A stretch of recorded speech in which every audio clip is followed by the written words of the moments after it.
तमाम अंबिया कराम क़यामत के रोज़ अपनी अपनी उम्मतों के अच्छे बुरे अमाल पर गवाही देंगे और हज़रत सल्लल्लाहु अलैहि वसल्लम को अपनी उम्मत के लोगों पर गवाह बनाकर पेश किया जाएगा। ये उस वक्त की बात है जब शराब की हुर्मत का हुक्म नहीं आया था, लेकिन इसी आयत के जरिए ये इशारा दे दिया गया था कि वो कोई अच्छी चीज़ नहीं है, क्योंकि उसको पीने की हालत में नमाज पढ़ने से रोका गया है, लिहाजा किसी वक्त उसको बिल्कुल हराम भी किया जा सकता है। इस आयत में बाज़ यहूदियों की दो शरारतों का जिक्र किया गया है।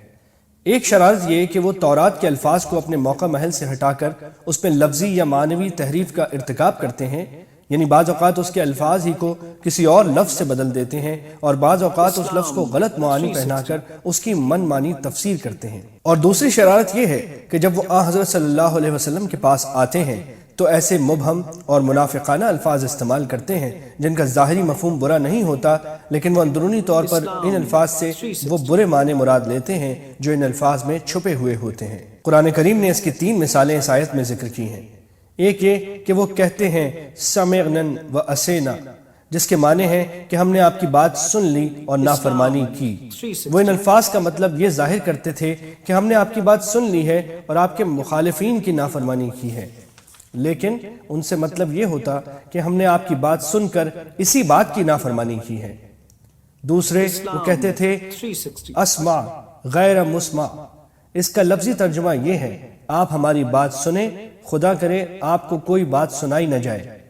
जाहिरी तौर पर वो ये दुआ देते थे कि आपको कोई ऐसी बात न सुनाई जाए जो आपकी तबीयत के खिलाफ हो, लेकिन अंदर से उनका मतलब ये होता था कि खुदा करे आपको ऐसी बात न सुनाई जाए जो आपको खुश करे। तीसरे वो एक लफ्ज़ राइना इस्तेमाल करते थे जिसके मानी अरबी ज़बान में तो ये है कि हमारा ख्याल रखिए, लेकिन इब्रानी ज़बान में ये एक गाली का लफ्ज़ था जो वो अंदरूनी तौर पर मुराद लेते थे। कुरान सब्त सनीचर के दिन को कहते हैं।